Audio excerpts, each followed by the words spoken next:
this panel, Paul is being joined by Meg Schiffman, VP of Brand and Marketing at Gusto Farm to Street, and Chef Jimmy Carey, owner of Jimmy's Kitchen. Jimmy has over 35 years of experience in the restaurant industry, including all phases of operations. Jimmy is adept at preparing imaginative dishes with Mediterranean, Italian, French, Spanish, and Nuevo Latina influences. Fulfilling a lifelong dream of having his own establishment, Carey opened the first Jimmy's Kitchen in 2007 in Miami's South Beach, subsequently opening 3 additional locations in South Florida. In early 2020, Jimmy's Kitchen relocated to Georgia, where Jimmy and his team serve the local Marietta, Georgia community. Now, Meg got her start in the food and beverage business at Cava Group, Inc., where as Director of Marketing, she brought her extensive experience in health and wellness, CPG brand development.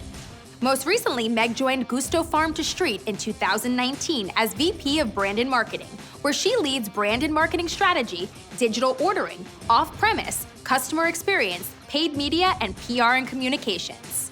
Paul, Jimmy, and Meg, let's learn about how you're going against the grain.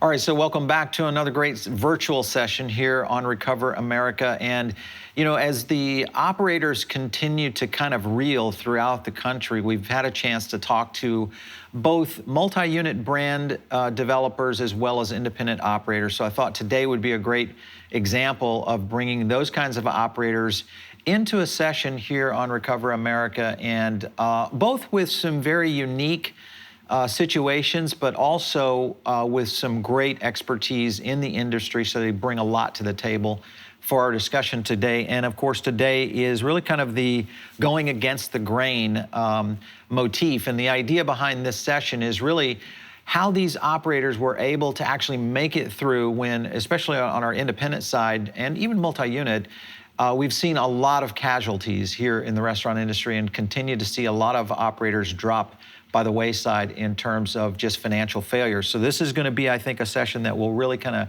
jump into hopefully helping each of you operators move to the next level during this crazy pandemic. So Chef Jimmy Carey, who is the owner of Jimmy Z's Kitchen, now he's based out of Atlanta, Georgia. And of course, Jimmy Z's, where I met him the first time, was here in Miami, Florida, and he was running a great operation here. He has taken his skills away from South Beach and up to Atlanta. So I want to welcome Jimmy to the session. So Jimmy, great to see you there. Thank you, Paul. Yeah. Thank you, Paul. And of course, we have to add a little better looking environment to this three-way panel here.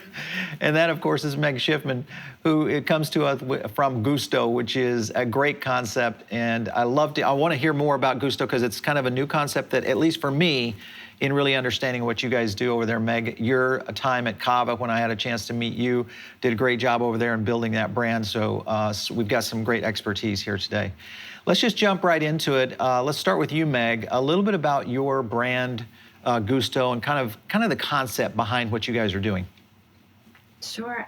Hi, Paul. Nice to be here. Thanks for having us. And thanks for hosting this conversation. I think it really is helpful, and we want to be optimistic and pragmatic with what lies ahead and what we've already been through the past couple of months. It's been a wild ride. So Gusto Farm to Street is a fast casual based primarily in the DC area. We have a handful of locations as well down in North Carolina. And we have been around for about 4 years, focused primarily on pizzas and salads in a fast casual format. So you can get your pizza within 90 seconds and you can get create your own bowl, create your pizza. It's really sort of designed to meet the guests wherever they are. And I am the head of brand and marketing, been here about a year. Prior to that, as Paul mentioned, I was at Cava. And my role here has really been to help think through the brand from a DNA perspective and ensure that we're clearly communicating and crystallizing to consumers who we are and what we stand for. A little bit of a wrench thrown in with the pandemic over the past couple of months has forced us to think about some things a little bit differently and certainly act much more quickly than a normal planning schedule would allow for. But it's been a really interesting challenge, I would say, and we've learned quite a bit through the process and gotten to know our consumers a lot better. Yeah, I think with brands like yourself, when you look at this shift, and we'll dive into this for sure, is there are just a whole new set of challenges that I think a lot of operators are also dealing with, whether you're 1,000 units or 10 units. a lot of those similarities do come into play in terms of tag and marketing and all that, which we definitely want to dive into. Jimmy, a little bit about what you're doing now. What took you to Atlanta? So after having our concepts in Miami, we had four locations in Miami for 14 years, almost 14 Yep. years. Well, we decided to rebrand and actually come to a new market. We love the Miami market, but we thought that the Atlanta market would be something that would be exciting and something new, for us. So we brought the Jimmy's Kitchen brand over to Atlanta in the Marietta area, and we basically rebranded a little bit our fresh casual concept that we had in Miami to Mm-hmm. a full service, full bar restaurant here in Atlanta. We're very excited about it. Our timing was not the best. We opened 7 weeks right before the pandemic, and we're still hanging on, and we're here. I like it. Well, the shift from, kind of the limited service model, which you had here at Jimmy Z's in South Beach, and then moving to the full service side of things with alcohol, that had to be a bit of a shift for you. Was that something that you felt? Because some people, in a lot of cases, we see a lot of operators that are in full service that are spinning their concepts into fast casual versus the other way around, where they were more of a fast casual concept that are spinning upwards. What was kind of the thinking there of going that direction?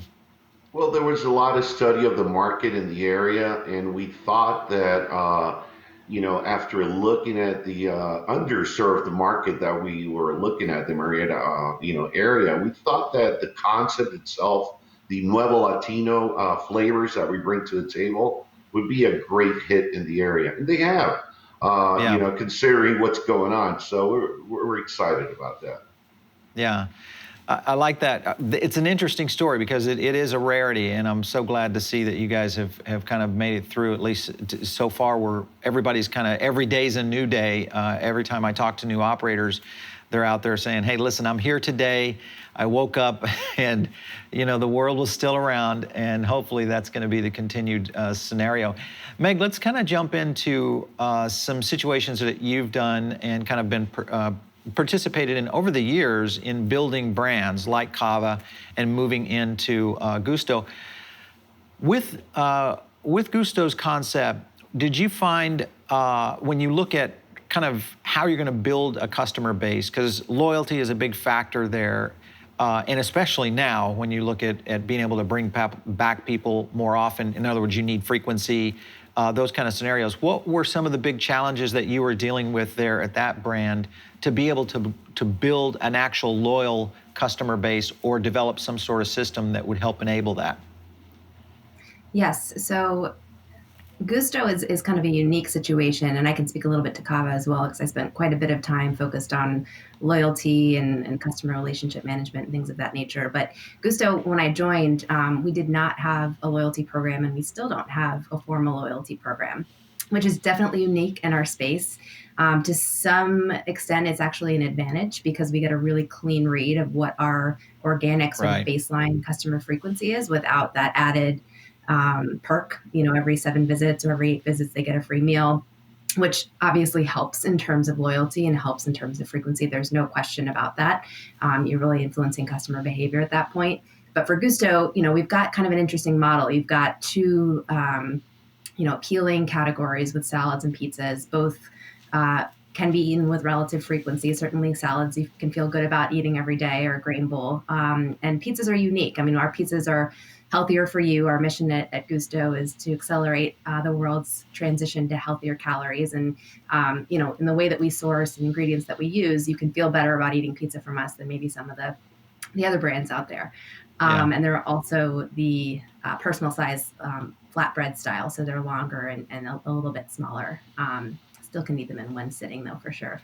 But the interesting thing about our approach as it relates to Gusto has really been about email communication and using moments of surprise and delight to bring people back in, as opposed to really relying on something that's so preconditioned that you're going to get your free blah-de-blah after your 8th visit.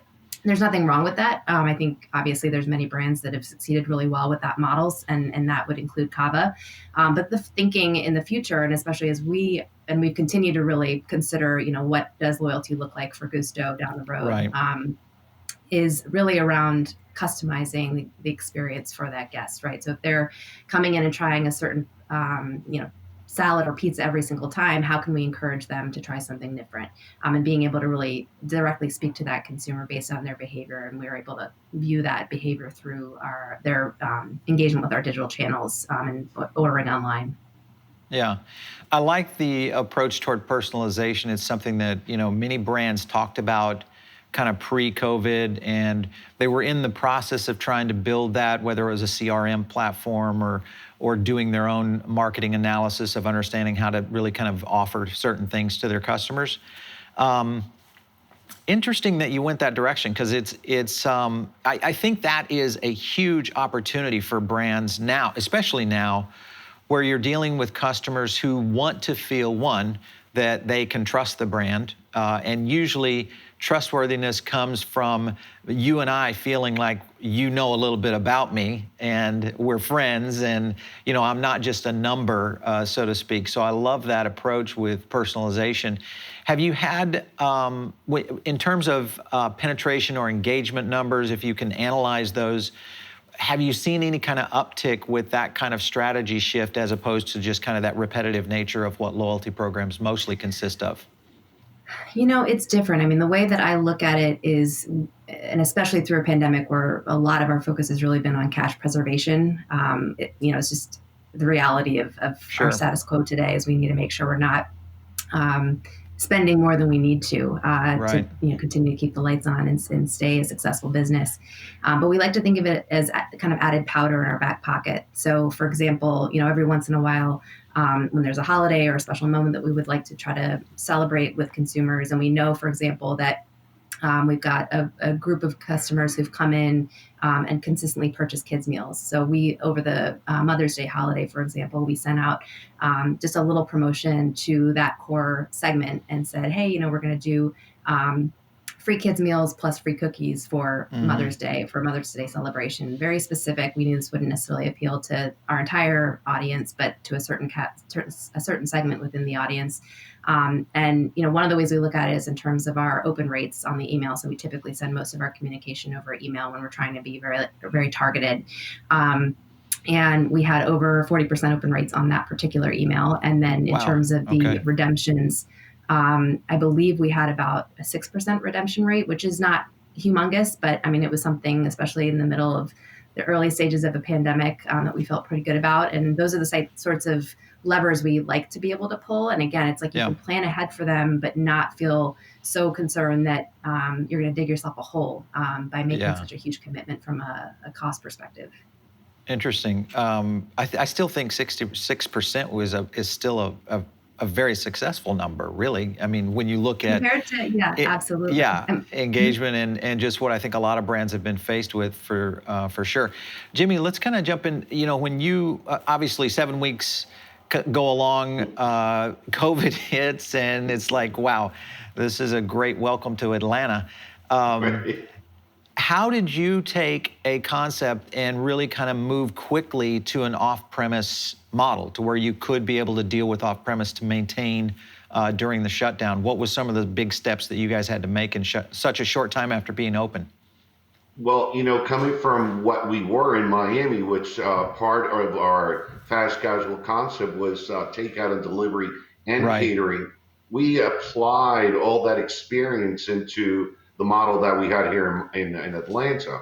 So we basically shifted our whole menu into a more accessible, a little more easy approachable menu.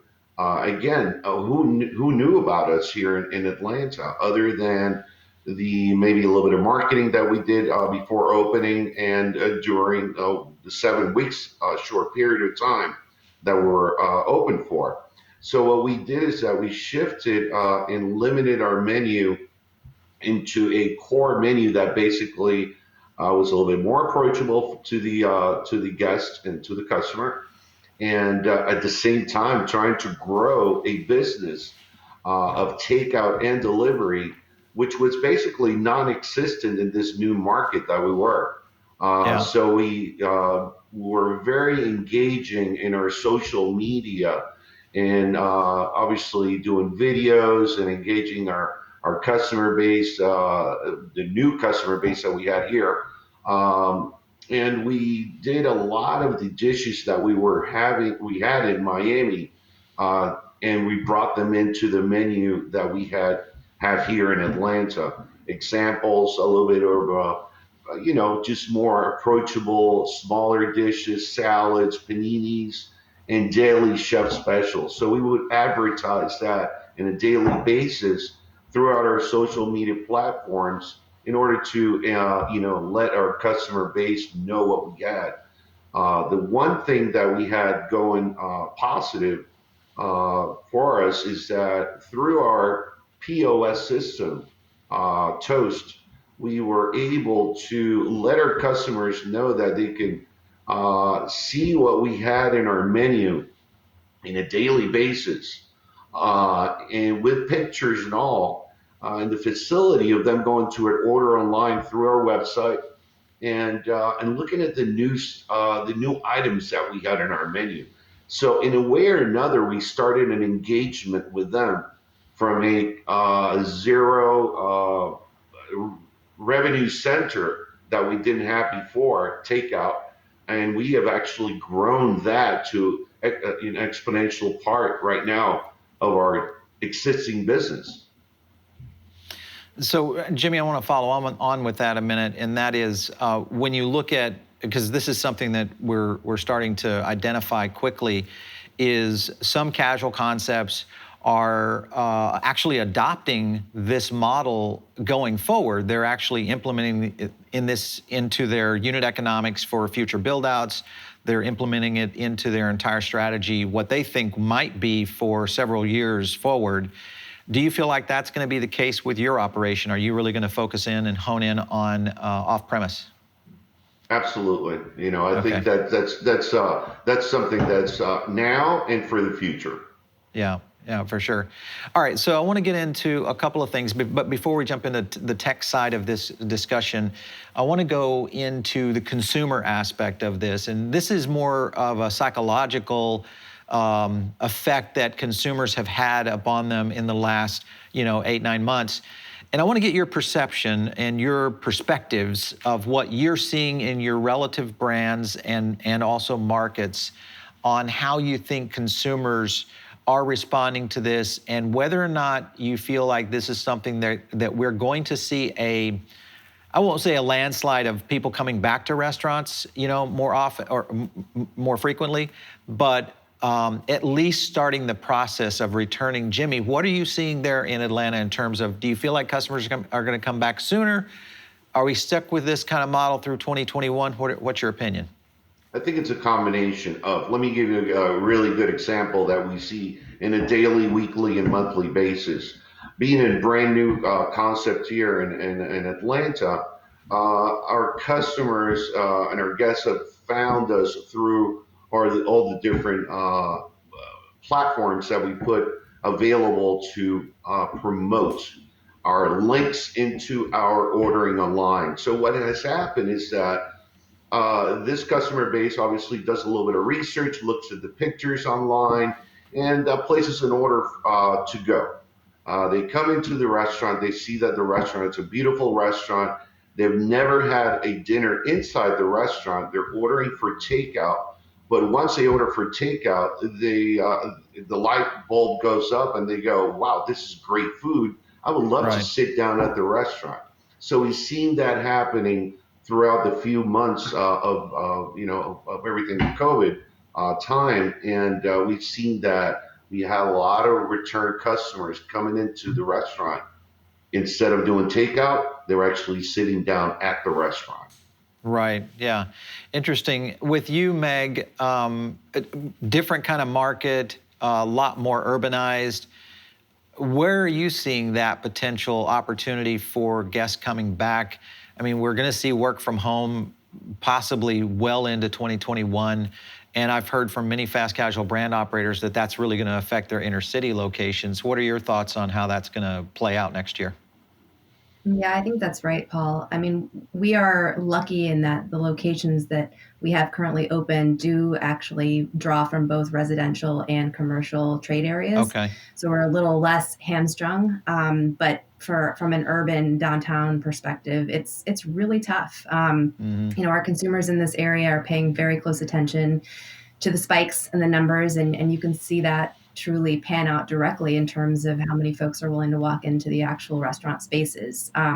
We are, and we have been for about the past couple of months, 60 to 70% digital. So that's either pickup or delivery. Right. And we do have curbside pickup, so we offer that as an option as well. But certainly we have not, by any stretch of the imagination, seen a return to in-restaurant dining on the level that we had previous to the pandemic. And I don't anticipate that we will until, fingers crossed, the vaccine becomes a real solution for us, hopefully late to early summer, or excuse me, late spring, early summer of next year is sort of what we're seeing, what we're hearing, and we feel there's confidence there, and that certainly helps the confidence of our consumers to feel like they can come back and be in a space with other folks. I mean, it hasn't helped that a lot of the studies that have come out have shown that eating in a restaurant can be challenging from a COVID perspective. I mean, that's really been brutal for us, and I think to some extent, Gus and maybe Jimmy's seen this more too in Atlanta. They're smart. They're taking care of themselves. They know what their own risk tolerance is. And so I give consumers, and myself included, I mean, we have to figure out where we feel most comfortable and plan accordingly. I will say that we feel confident. Granted, we cannot predict the future, and we are not, we don't have an inside scoop to the pandemic itself, but thinking toward next fall as really when folks will start to return to the office in a more meaningful way, when there is a vaccine in circulation, when offices have felt more confident in bringing folks back. Right. I think that will be the moment when we really see, from a fast casual standpoint, the beginning of a shift back to normal. And hopefully by 2022, that's really when we can start using the words post-COVID in a meaningful way. Mm-hmm. I've talked to a lot of operators over the last 9 months, and technology has kind of been the premise of almost everybody now, that they've really doubled down, tripled down on kind of the technology advancements that probably were already in their roadmap, but they've had to accelerate many of them very quickly. With you, Meg, if you were to look at a checklist, and I know everybody's checklist maybe is a little different in terms of priority, but if you look at some of the things that have really been implemented for most part, whether it's curbside, contactless payment, other forms of e-commerce style interaction, and maybe even third-party delivery, in being able to advance, because you've got a lot of things that you have to do around each one of those, whether it's a marketing, messaging, operationally, all those kind of things have to go into play. Is there one particular area that you feel, hey, this was either really good for us, or we found that it was maybe 2 or 3 on the list and we needed to move it up in the list in terms of importance? Anything that happened for you guys? Yeah, I would definitely say curbside delivery. Prior to the pandemic was something we had considered, but never truly paid all that much attention to. In the early days of the pandemic, when people weren't leaving their house, it was still sort of low on the priority list.